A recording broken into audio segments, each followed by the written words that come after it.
Hey, and welcome back to the Growing Pains podcast. I'm your host, Alyson Caffrey, and today I sit down with Amanda Bennett.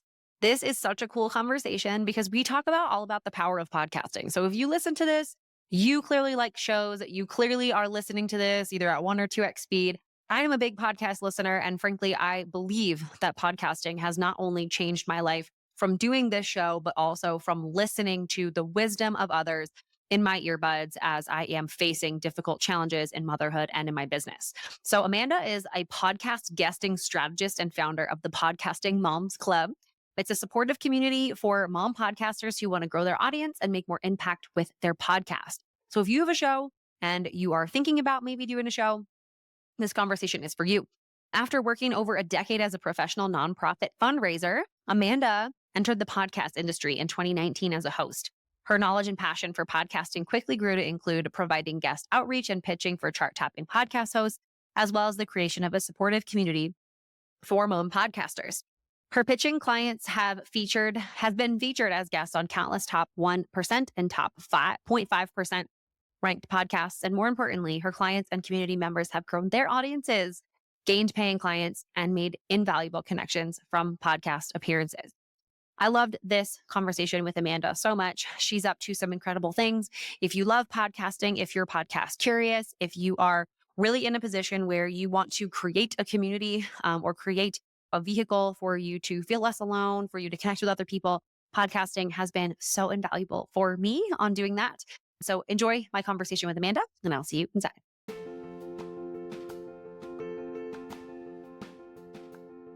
Amanda, hey, welcome to Growing Pains. I'm so excited to have you. I'm so excited to be here. Oh my gosh. Well, we were talking before we press record, lots of fun and juicy stuff coming up in our conversation. And I think we're going to have a fun time today.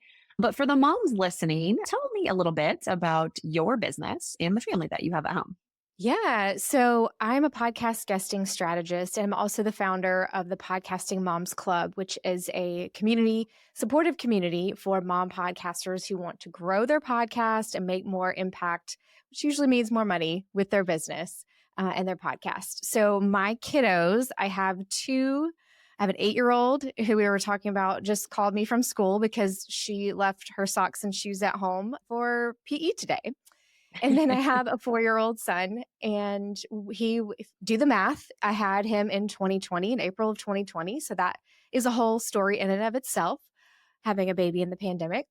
And we live around Nashville, Tennessee, just south of Nashville. I've been here for over a decade. So yeah, like just over 10 years. That's amazing. We lived in Nashville, well, just north. So my husband's prior military. We lived in Clarksville for 4 years. Yeah. Loved that area. Lauren on my team, she's been with me for 5 years. She lives in Franklin. Yeah. Oh, that's like right down the road. That's like I could throw a rock and hit it. Yeah. Such an underrated, really awesome part of the US. Like, I think when we moved to Nashville, we were like, well, what are we going to be able to do? And then I remember like going and doing things around town. I was like, oh, wow, there's like everything to do in Nashville. It's great. It's great. It's grown significantly in the last 10 years. So it's a great place for families, and it's a great place to live. We love it. It's home now. Yeah. Oh my gosh, that's amazing. Where did you come from before Nashville? My husband and I both were born and raised in Athens, Georgia. Go Dogs. I actually have 2 degrees from UGA, and that's part of my story. I worked there for 10 years in the fundraising office for athletics. So that's like a huge portion of my pre-baby, pre-kid life, working there and working in nonprofit management and fundraising. So that will come up later in conversation, but Athens was home for us until we moved here in 2014. So what made you take the jump? Where in the kind of timeline of kids and career and everything were you like, okay, I think it's time for me to just do something on my own? Interestingly enough, it was not fully my choice at first. So to your story and your expertise on maternity leave, I was working for a large nonprofit here in the Nashville area because we moved here for my husband's job. Mm-hmm. And I had lots of experience doing fundraising. And so I found a job here working for a really great, reputable nonprofit. And we worked a lot with event fundraising. So I was constantly working. I was driving, my commute was about 45 minutes each way every day. I was working on the weekends, and it was a demanding job, physically and mentally demanding job. And when I got pregnant with my daughter, we didn't have any family here. So we brainstormed, what are we going to do about childcare? Are we going to pay pretty much barely break even with my salary? Or am I going to come home and we need to be just financially a little bit more cautious about what we do? We talked about it for a long time. We went through various options and finally decided that I would stay home. So I came home and had her, and it was I'm telling you, very challenging first several months of her life. She had a dairy protein allergy. We had so much trouble breastfeeding. I'm an only child, so I had no clue. Many of my friends had not had kids yet. So I didn't know how difficult it could be. So there was lots of things that I'm very grateful that I didn't have to do that and figure out how to go to work too. I was very fortunate to be in that situation. But in that process, I learned a lot about how the challenges that aren't talked about in motherhood, the balancing act, the priority shift, the identity shift that happens. We talk about matrescence, I think is what they call it now. That going from being a career woman with no kids to all of a sudden having no career and taking care of this beautiful little human who you have no rule book for. It just got to be very challenging. And then once we got through the first year, I came up for air and realized I really want to do something for myself again. I really want to, talk to other moms again. I want to go out. I want to create something, be a part of something. And in that, somewhere, I had been listening to podcasts while I was home with her, while I was nursing and rocking and cleaning and doing all those things. I'd found Jenna Kutcher, Amy Porterfield, and I love learning new things. So I was listening to all these podcasts and thinking, this is so great. I can do this while I'm doing other things. And it just, light bulb went off. And I was like, I would love to be able to do this and share with other moms the things I'm learning myself and from talking to other moms. When I finally opened up and was vulnerable enough to share with another mom about my breastfeeding challenges, she was like, oh my gosh, yes, I had the same type of thing too. You will get through it. Just do this and it'll be fine. There is a light at the end of the tunnel. And by the way, here's this amazing nipple cream that will help you. And I was like, it was just a moment that I had that I realized we need to talk about these things. There's no shame in talking about these things. You're still a great mom, even if you have challenges. So that's where the podcast started. That's incredible. I think podcasting for me has also been a really transformational type of experience, both in like my business growth and in motherhood. Like I'm always listening to something and it just meets you kind of right where you are, right? Yeah. You can listen to it at your speed. You can listen to it in 16 installments. You can Yes. listen to it in one installment. So I love that like closeness that podcasting kind of creates. So talk to me a little bit about like why podcasting, because I think we've kind of touched on a lot of different things. And I personally love podcasting. I love what this podcast has created for me. I always say that it's kind of like my therapy. Like every Yeah. time I get connected with a mom, they come and they share their story and they tell me something that I had been struggling with that maybe I hadn't put words to yet. And it just feels so cathartic. Yeah.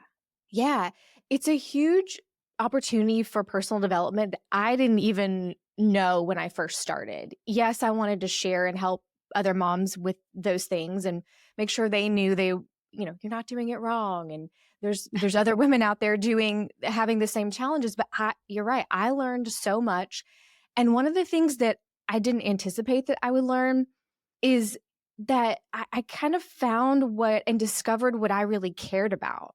And I know and that seems very trivial, but like you get in the weeds of helping other people.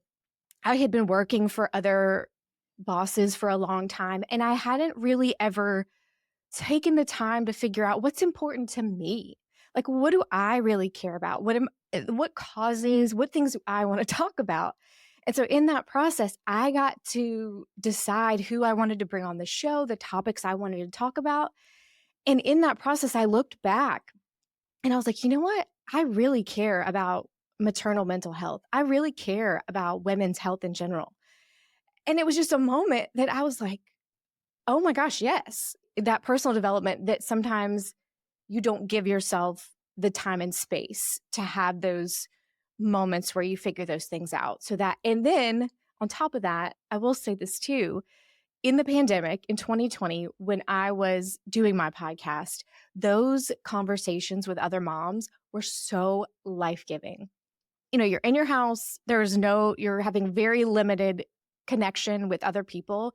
Those conversations were everything. Yeah, I can imagine that. I did not have a podcast. I've had two podcasts, this one and one about operations when I first started my operations consultancy. And that was me like giving tips. It was very short and actionable.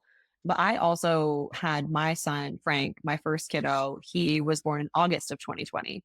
And I remember also really yearning at that time because I was just becoming a mom for these conversations. And I also leaned on industry giants like Jenna Kutcher and, Yep. Mom Brain. I mean, excellent, excellent podcast. It was so tough to feel like you had somebody who really understood what was happening and what you were going through and giving you those recommendations almost like a close friend or colleague would, right? Yeah, it's funny how podcasting, and there's been studies on this too. Podcasting is a very difficult platform to grow. Just there's a lot of analytics that we don't get to see. The numbers are not as transparent as blogging and some of these other things. But there is no other platform that nurtures and builds relationships, that know, like, and trust factor with people. No other platform does that like podcasting. It is like having someone sitting next to you talking to you for 30 minutes, an hour, Yeah. whatever, however long. And you build that, you start to feel like you know them.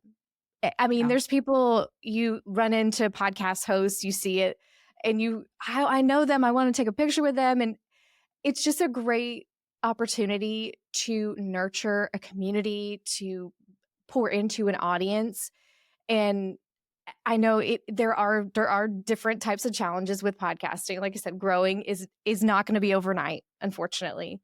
But Mhm. it is amazing to be able to put out content that nurtures your audience that way.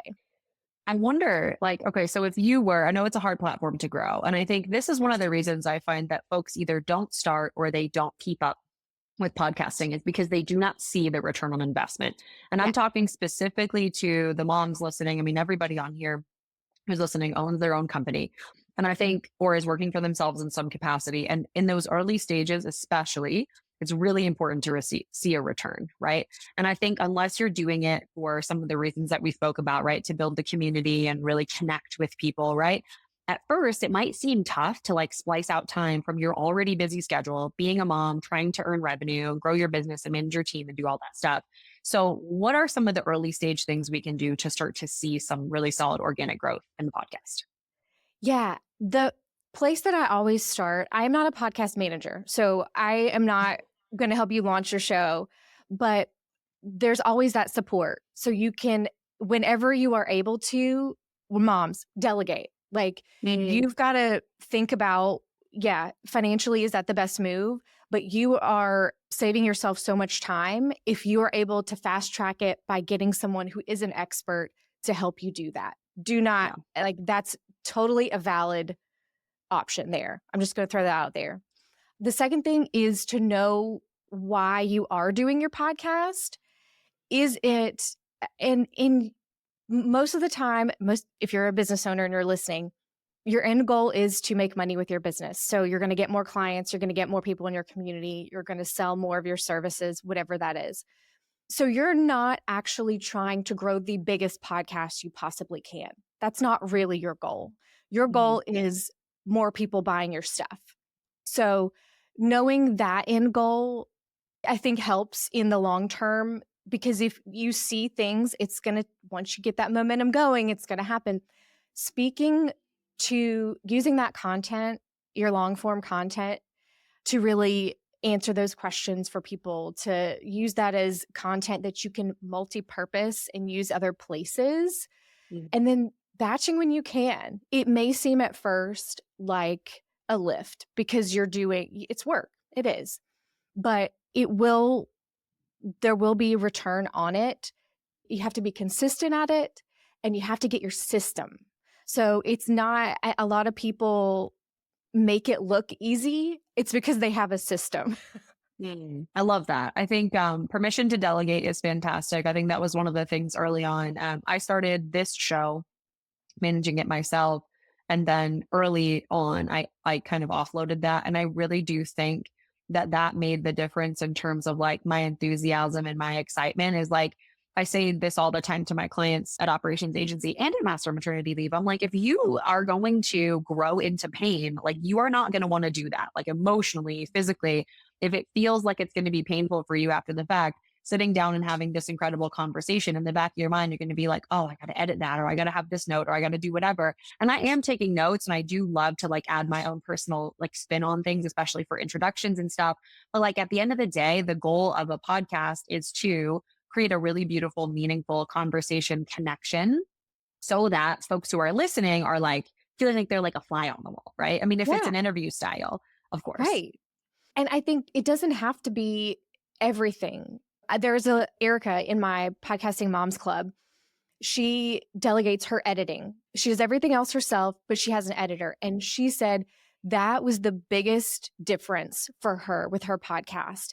And not even so much as it's the mental, like you said, it's the mental energy, the mental lift that it feels like once you've done that. You've recorded the episode and it's great. And then you go, oh gosh, now I have to do XYZ and all these things. But once she delegated that one piece, everything else felt so much easier. So that's where I would say there's no shame in the beginning. Like there's no reason why you can't start that way if you have the financial means to pay somebody, and just at least try it. See if that makes a difference. Consistency, and I will say you'll notice these Amy Porterfield has been doing it for a long time, thousands of episodes. And one of the reasons she's so successful is because she has been consistent over time. Things have changed in her podcast. She's rebranded. She's changed her topics and things, the way she does the formats of the podcast, but she's been doing it consistently for years. And so that is one of the biggest levers for success in podcasting. I had a friend early on when I talked about starting this show, and I was kind of floating the idea by him, and I remember kind of shooting the breeze about what we could talk about and who we would have on the show. And he was like, "Allie, none of that matters." He was like, "Not really." He was like, "What really matters is that you want to sit down and do 1,000 episodes." And I was like, "Okay." I was like, "I could totally do 1,000 episodes talking to moms like this." And I think that was a big shift for me because it was actually maybe one of the first times that, similar to your story, Amanda, when you were really forced to think about like, what am I passionate about and what am I really excited to do like every day and what am I excited to support? I think for us, like operations, our first podcast was really about tactical stuff. It was like, what can I bring in terms of new tactics and tips and those types of things. And then when I thought about just having these conversations about what we're going through, what we're all leaning on to start our business, weaving in some of our individual expertise, I was like, I would love to really get to know this incredible world of moms in business and like what they're doing and how they're approaching the uniqueness of their work. And that, to me, I was like, I could talk about that all day long. And that was the first time it was just about me. It wasn't about the clients. It wasn't about the bottom line. It wasn't about any of that stuff. It was just about what types of conversations I really wanted to have. Yeah, I love that. Yeah, if you are not excited to sit down and record the episode or have the conversation, listeners can hear that. You may think they won't, but they do. They absolutely do. And that's one reason why I think having a community of podcasters around you, even if it's moms who are business owners and not necessarily podcasters, but when you are in a community, if you're a podcaster with other mom podcasters, it gives you that energy and that motivation when you hear their stories and what they're going through and ideas for maybe something you haven't tried. to keep going, because when you are consistent, when you keep going, the likelihood of success is so much higher.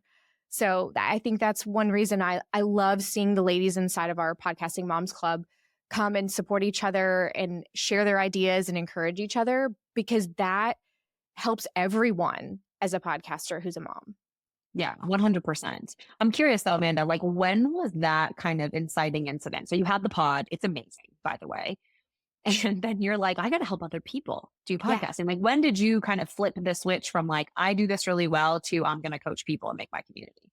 Okay. Well, thank you for that. It's been a hot minute since I've had my own podcast. I've been working in podcasting since 2019 when I first started Hmm. it, and then connected with I mean, the reason I am here now is because of that podcast. Period. End Hmm. of story. I met so many amazing other podcasters who came on my podcast, did the podcast community online, actually went to a conference, not my conference, but another conference, and met people in person. And so I connected with people and was actively talking just one-on-one to people about, hey, what's working for you? Like, are your downloads going down? What's happening? What do you really want to do with your podcast? And after my son was born in 2020, and I finished out because I had a bunch of episodes batch recorded. So I wasn't sitting Hmm. there while I was nursing him recording an episode, which, hey, do what you got to do. I know plenty of moms who are great at that. I do remember editing while he was sleeping in his little crib. I was editing an episode, but everything had been recorded and I put them all out. And so by the end of 2021, all of my episodes had gone out. And I had this moment where I was like, do I want to keep going? Does it make Hmm. sense to keep going? And the reason that I had started it was to help moms feel less alone. And in my mind, I thought, if I just hear from one mom that this resonated with, I checked the box. And I had so many moms message me and say, like, this episode was amazing. I needed to hear it. So I feel like I had done what I set out to do. I didn't want to be a mom coach. I didn't want to try to go down the road of sponsorship and ads for the podcast. I had looked down that path, and that was what was right for me. So some people, that is a great option. When I wrapped it up, I still was so passionate about what podcasting could do for moms and the opportunity that it brings for business growth, business, getting clients, refining your message, connecting with people off of social media, by the way, that can refer you, that can hype you up, that can help you get new business. So I had talked to my friend Rachel, who is another podcaster here, and we would do things in person and just meet and ask each other questions. And we said one day, we're like, I wish there was a place, a community where mom podcasters could come and talk about these things. Hmm. And in my head, I had heard someone say about Bill, because I was like, I'm not the one to do a community. I know, but like, I'm just nobody. I don't Hmm. know enough. No one wants to do anything. And I heard someone say, Jeremy Inns, who's actually a really amazing marketer, podcast marketer, he had a story where he had a group of friends who wanted to get together for dinner. And everyone was like, yeah, let's do it. I know you probably have similar experience. But then nobody took the initiative to plan it and put it on the calendar, so it didn't happen. And he was like, I'm just going to be the person that says it's going on the calendar, pick the place. I'm going to facilitate it. Hmm. And then everybody showed up and everybody said what a great time it was. So I was like, you know what? I can do that. I can like put a Zoom link out there, put something on the calendar, and if you want to show up, awesome. If not, that's okay. And the Instagram story is still on my Instagram where 2021, I was like, I'm just going to ask. I'm just going to put it out there into the world. If you're interested, if you're a mom podcaster and you want to come talk about this stuff, we're going to meet monthly on a Zoom call. No pressure, no, calls to action at the end. No, it's not a workshop or a webinar. We're just going to come talk. And since that first meeting in October 21, we've met pretty much every month. And there's been at least 2 people on the call that I can remember for every single month since then. And it was such an eye opener to me that there was such a need for a space for moms who have a podcast, just like moms who have businesses.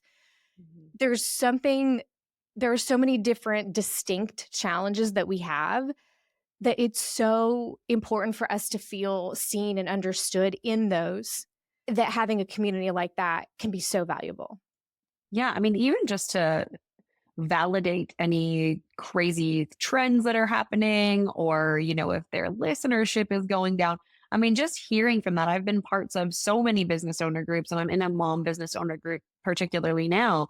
And just hearing some of the things that they're bringing to the table, I'm like, oh, I'm not, which is so important. Like it sounds so silly and selfish a little bit, but like there are so many things I think, especially I work from my home office here, and all my team is remote and distributed. Like we meet on Zoom. I try to keep meetings down. But at the end of the day, right, you've got a lot of time where it's like you and the work you're doing and the brain between your ears. And it's really helpful sometimes to just have a sounding board of people who are in the trenches with you.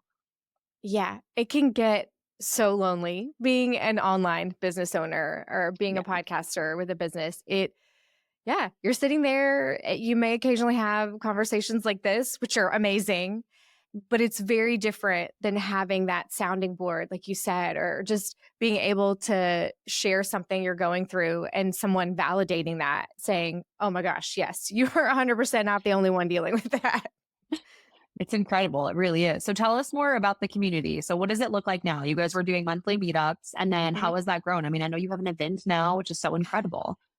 Yeah, yeah. And it's funny how I am not an impulsive person by any means. I am very much a planner, a like put it on the calendar, pros and cons before we even take a jump. But the Yes. podcast and this group, and for the most part, the conference have been things that I have felt so passionately like, even if this goes wrong, it's worth doing. So, Yeah. um, yes, the community right now, we still have monthly Zoom calls. It's totally free. I send replays afterwards because I know we can't always make it for that. The In 2025, I am planning some new things. We occasionally have guest experts that come in because I am not the expert on all things podcasting by any means. We have SEO experts, we have podcast marketing experts, we have messaging and copywriting experts. And so you can always go back and watch those replays too. And it's just really amazing to see. There's one lady, one of our members who was at the very first call in October of 2021. And then some things in her business changed and she was out. She didn't come for a while and then she came back and she's been back for a while. And I just love it. That's the whole idea of why I have it. Like we're here to support you when you need it. And there's no pressure not to show up. But yes, we have a Slack group between calls. We have the Zoom calls that are sent out with reminders because we're all busy moms. And we try to make it as simple as possible. And then last year, I love a good conference. Listen, I love to learn again. I don't know. Have you been to Podfest or any of the big podcast conferences? There's Mm-mm. absolutely a place and benefits for those.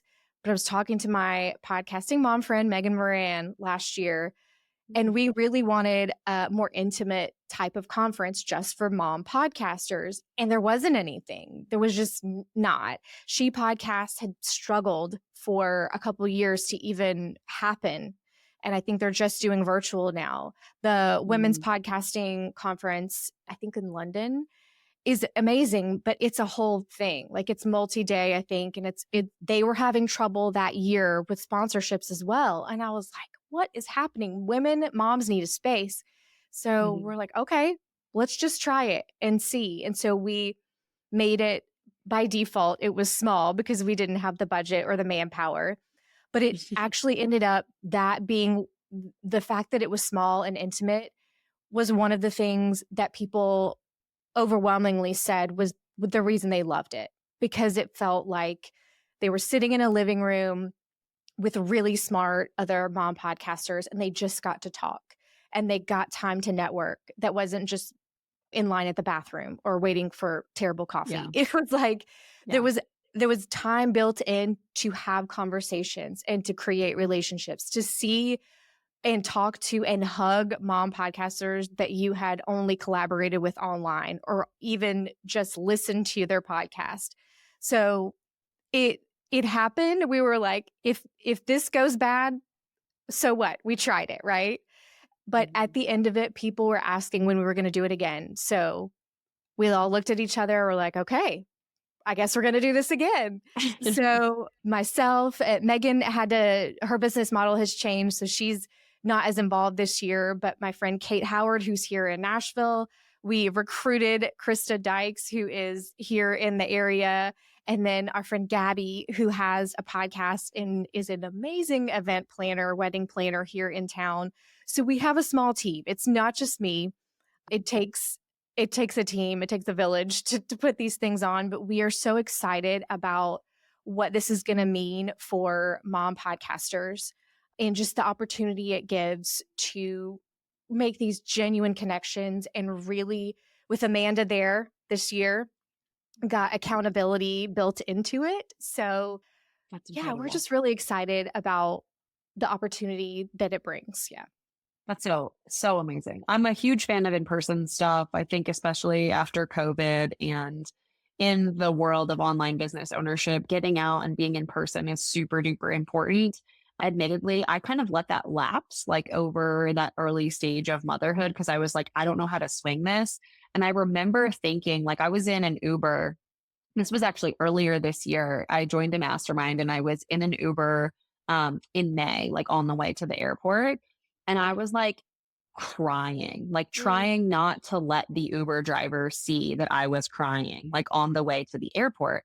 And I remember being like, I should let this tell me that like I'm not cool with leaving the kids and I'm not comfortable with this. And then like as soon as I got where I was going and like the first day started, I was like, thank goodness I get to give my brain and my nervous system just like this break from day-to-day life to be able to like process big thoughts and big strategies and connect with people like as me and not just like mom, like you meet all of your friends and things like that, like in the context of, oh, I'm Frank's mom. Like, hi, how's it going? Oh, And right. I think it's a really cool way to connect and move forward. I personally do love it. I know that the pain of disconnect too can be really challenging, but I love that you're doing lots in your local area so that it doesn't feel like as big of a lift for the moms coming.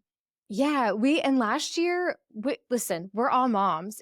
We had a mom bring her baby. And so it was like totally normal. Do we need, let's hold her while you get your food, whatever. It's everybody understands. And everybody there understands the mental part of it too. If you're away from your kids, they can relate to that. So I think that's the really important, that's the part of being seen and understood in the community is that you don't have to pretend that you don't have to cover up that it's hard. It can be both and, right? So Totally. having people that just get it is so valuable. And that's what I love about just the generous, smart ladies that are in this community and that are a part of this conference. So, whether you are coming to this conference or not, I highly suggest you find a community of other women, other moms who have similar things that can talk about this stuff because it's important.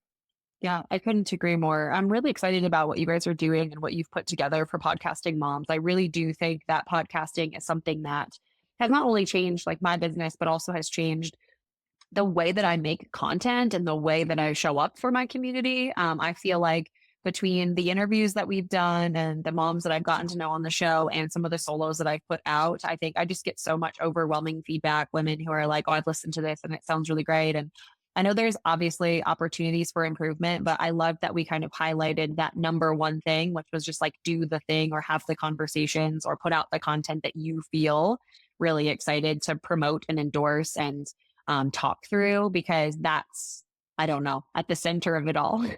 Yeah, it's hard. I'm speaking for myself here, but I've also noticed it in other women that we have this something holds us back from trying things. And I don't want to like throw it at the patriarchy or whatever, but there is this cultural thing ingrained in us where we feel like we can't do something. Again, I'm gonna speak for myself. I feel like I can't do something unless it is perfect, unless it is the best it can possibly be. And that is the worst thing you can do because you have to just get started and you have to be willing to look at it and say, this is not a reflection of me as a person.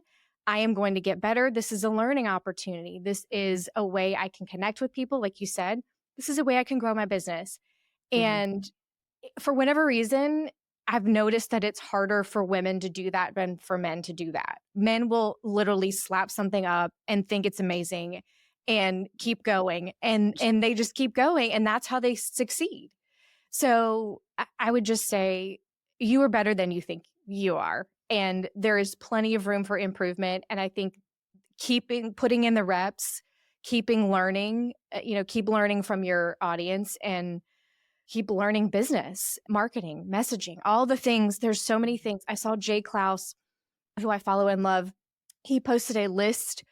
There was like 20 different things that creators that are successful have mastered outside of just creating the thing. And it was this long list. And there is no possible way you can know and learn that in a day, a week, even a year.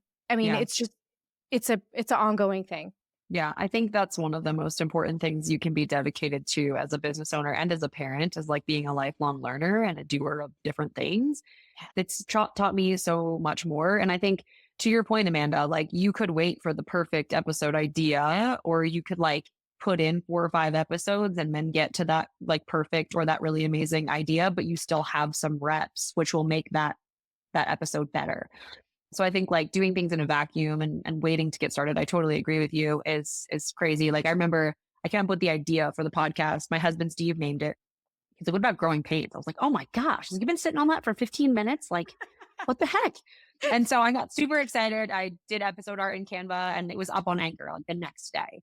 And I remember thinking, like, what am I doing? Am I actually like, this just feels so exciting. And I super resonate with what you said. Like, I'm also a planner. I also am like, weigh the pros and cons and look at all the data. And if you told me that I would be like running my business with like slight intuition or like having conversations just because I liked it or doing an event for moms in business just because I thought it would be fun, like I would literally look at you and balk and be like, no way, show me the P&L. Like show me what the deal is here and how much money we can make.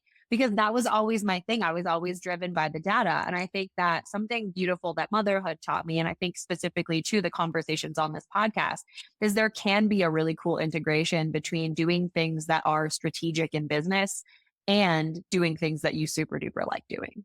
Yeah. And to your point too, I think that's what makes us amazing. I think Yeah. that's part of being a mom. It's hard, but that's a superpower that we have this Mhm. intuition that if we tap into that, it can be such a beautiful thing that you can't really replicate.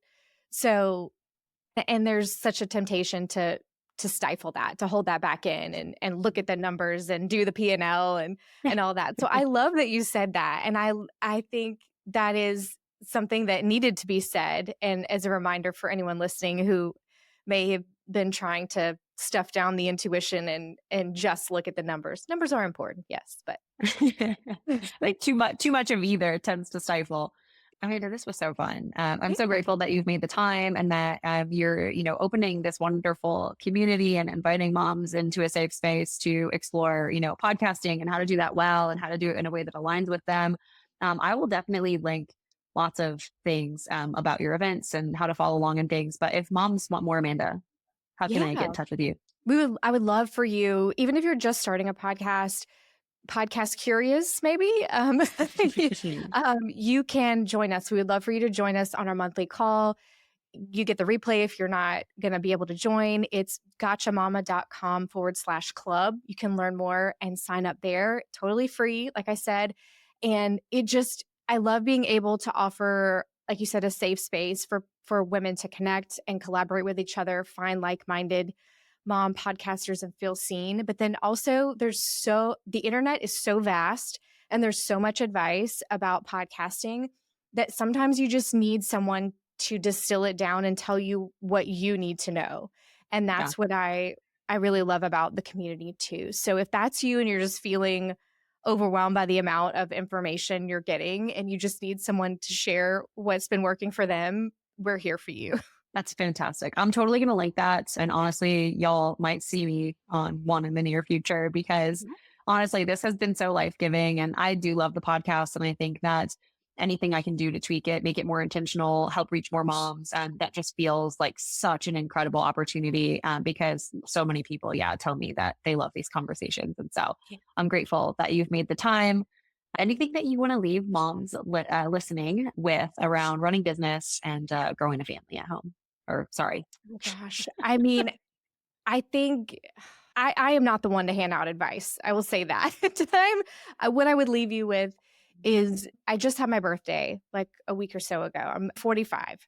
And in those 45 years, I have learned that there are seasons for everything, for one, and you're always going to be learning. So parenting is the ultimate personal development tool. Just like owning a business is a personal development tool. You're not doing it wrong if it's hard. You've got to keep going and learn. Keep learning. That's what I would say. There are lots of other people who can be there to your point about this being a soft spot for mom business owners to land. Find those places. That's what I would say. That's fantastic. I really appreciate you. That was incredible. And you are such a gift to your community. And I appreciate you making the time to hang with us today. Oh my gosh. Thank you so much for having me here. Thank you for what you do. You're amazing. Thanks, Amanda. Appreciate that.